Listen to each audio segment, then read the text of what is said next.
Salut à tous et bienvenue dans cette vidéo dans laquelle on va présenter le Hot Attack 75138 qui, même avant d'avoir ouvert la boîte, c'est déjà une déception parce qu'il est tout petit par rapport à la dernière version que j'avais aussi, hein, celle de 2010, où ça date. Voilà, mais déjà on a 2 fois moins de rebelles et 2 fois moins de snowtroopers. Bon, on a toujours Han Solo, mais on n'a plus le total. Bon, ils ont mis un droïde sonde à la place, mais ça remplace pas, hein. Bon, enfin voilà.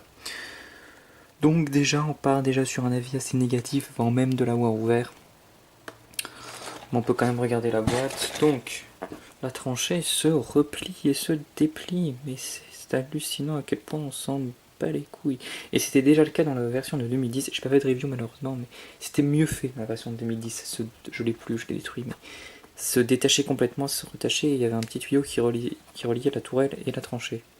Bon, après, des missiles qui partent comme ça, le truc tourne, le truc se ferme, ok, ça on s'y attendait un petit peu. Une jolie scène, ce qu'il y a à l'intérieur, une pelle,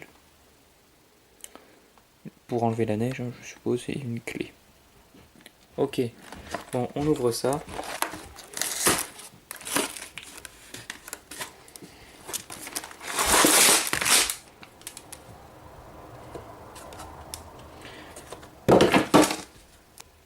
Alors, deux sachets, je sais pas ce qu'il y a Lego en ce moment de faire pas le même design pour les numéros sur les sachets, d'en mettre un avec un bandeau comme ça et l'autre le truc traditionnel, enfin bon.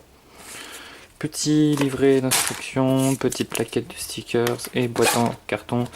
Je construis tout ça et on se retrouve juste après. Et nous voilà maintenant dans la deuxième partie de cette vidéo où on va présenter plus en détail ce set, donc le 75-138 Hot Attack. Alors déjà je vais commencer par dire que c'est du foutage de gueule, parce qu'en 2009, pour le même prix, c'est-à-dire environ 30 €, on avait le set 7749, c'était l'époque où les références n'avaient que 4 chiffres, qui s'appelait EcoBase. Alors, qui ne représentait pas du tout l'EcoBase, mais plus ou moins la même chose qu'ici, c'est-à-dire une tranchée avec des rebelles et des impériaux. Donc ce set, je l'avais. Enfin, je l'ai encore, mais détruit. Il avait environ le même nombre de pièces, mais 2 snowtroopers et 2 soldats rebelles. Donc 3 si on compte Han Solo, mais je veux dire 2 soldats classiques. Ensuite, au niveau du nombre de pièces, donc j'ai dit c'était globalement la même chose. Une tranchée assez différente, mais de la même taille. On n'avait pas de droïde sonde, mais on avait un canon digne de ce nom. Et on avait en plus un putain de Totad, qui est clairement une chose manquante ici. Mais c'est vrai que pendant la bataille, on les voit pas trop, c'est plutôt avant, mais enfin, on s'en bat les couilles. Et donc ce set, bon, on peut encore le trouver neuf aujourd'hui, mais bon, le prix tourne autour des 80 €, donc ça va encore si vous voulez l'acheter pour si vous voulez avoir une collection de tous les sets de Hot qui existent, mais bon, clairement, c'est un peu cher pour ce que c'est.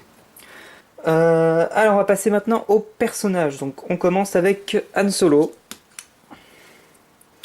Donc, un magnifique petit Han Solo avec son vêtement de Hot, donc marron, avec donc capuche, des détails sur le torse, sur les jambes et sur le dos.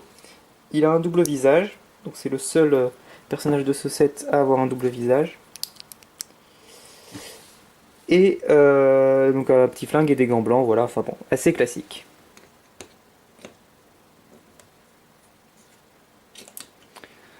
Ensuite, on a le soldat rebelle, donc il ressemble assez à la génération précédente, mais il a un vêtement blanc et non brun comme ici. Alors, quand j'ai vu le set, je me suis dit, ouais, c'est vrai quand même, dans le film ils sont blancs. Bon, j'ai revu le film, en fait, il y a des blancs et il y a des bruns, donc c'est voilà, une autre version.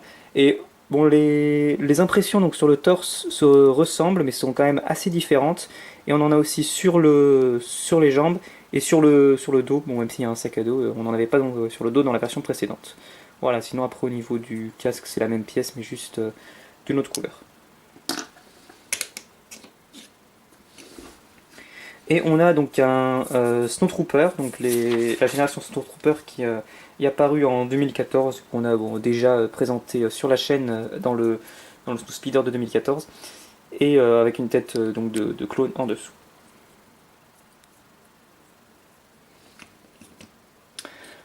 Ensuite, donc on va passer aux objets, on va commencer par ce truc de merde, mais au moins il tire. Voilà, c'est tout ce que j'avais à dire dessus. On passe maintenant au vrai truc. Alors, on a un droid sonde qui est assez sympathique, mais j'aurais aimé que le socle soit un petit peu plus haut, parce que là, bah, il est quasiment sur le sol en fait. Le socle il sert juste à ce qu'il ne se casse pas la gueule et pas vraiment à le faire voler. Ok, donc maintenant on va s'attaquer à la tranchée, enfin si on peut vraiment appeler ça une tranchée, donc il y a deux configurations possibles.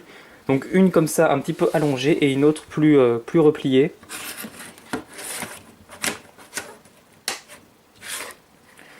Comme ceci. Donc vous avez bien sûr vu la tourelle, donc on peut ouvrir le toit afin d'y placer un personnage à l'intérieur pour qu'il puisse tirer. Alors petit regret par contre, il n'y a pas d'impression sur le toit de la tourelle. On a une grosse plaque grise comme ça, lisse, sans rien, sans impression, donc ni sérigraphié, ni autocollant, ni rien, un petit peu décevant. Donc on peut bien sûr mettre un personnage à l'intérieur, voilà, de cette manière-là. Au pied de la toile, on va retrouver une petite molette qui permet tout simplement de la tourner. Oui, oui. Bon voilà. Ici un canon et en dessous deux missiles. Voilà. On va avoir en bas donc une clé pour réparer des trucs sans doute et une pelle. Oui, une pelle. Je suppose que Lego pense que les rebelles ont creusé les tranchées à la pelle. Pourquoi pas hein.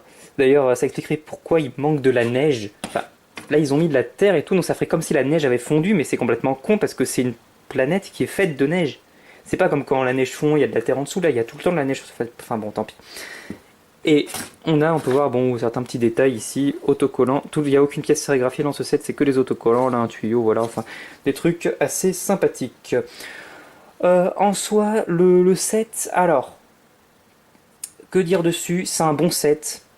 Donc j'aurais aimé qu'il y ait un petit peu plus de personnages, mais en même temps c'est parce que je l'ai comparé au set EcoBase, mais il faut se rappeler d'une chose, c'est que ce set EcoBase est sorti il y a 7 ans, et que bah, les Lego, comme tout, ont le prix qui a assez augmenté depuis, et que bah, maintenant un set avec 3 personnages, c'est commun chez Lego que ça sorte à 30 €. Donc je pense que sérieusement, c'est quand même un bon set.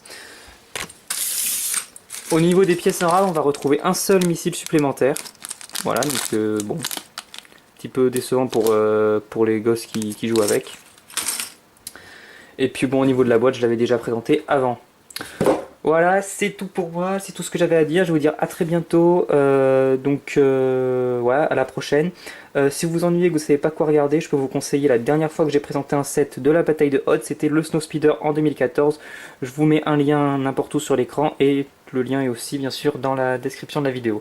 Voilà, c'est tout. Donc je vais vous dire à bientôt, à la prochaine. N'hésitez pas à me dire ce que vous pensez de ce set là et je vous dis salut à tous.